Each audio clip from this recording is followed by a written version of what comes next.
Hello, it is Monday, October 17th, 2022. Back here for Daily Shakeup number 607, and it is Indigenous Peoples Day.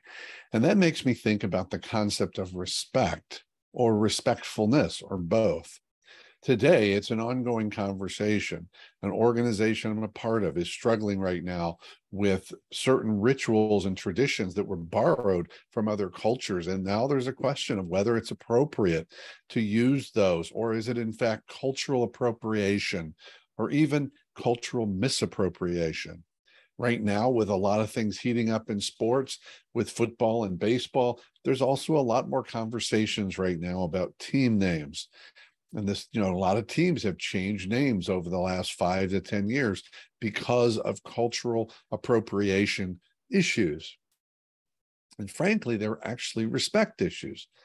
And what I see is often the conversations that if you support the change, you're typically going to come from a place of respect, respectfulness, or at least those are the themes, even if you don't use the words.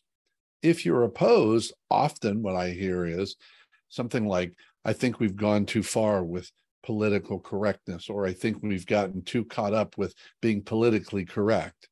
There's this label that it's political or political correctness.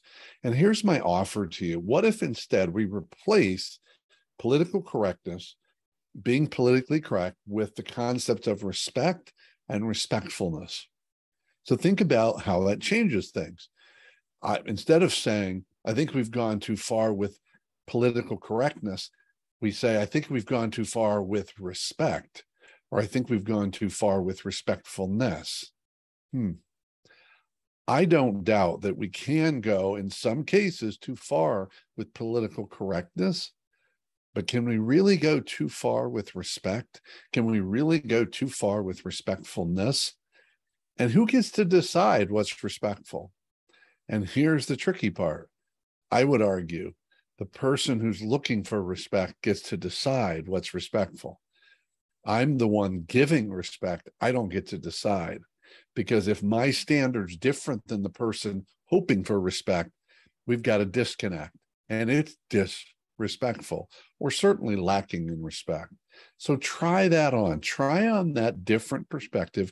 It's a big one for me today, and hopefully going forward in my life, to get away from this thinking about correctness or political correctness, and instead think about what's the role of respect and respectfulness. And here's the key: who gets to decide that? And I think it's pretty clear that the person who's looking for respect decides if they got it. That's it for today. Keep taking care of yourself and everyone around you. Think about this day, these ideas on Indigenous Peoples Day, and certainly stay connected.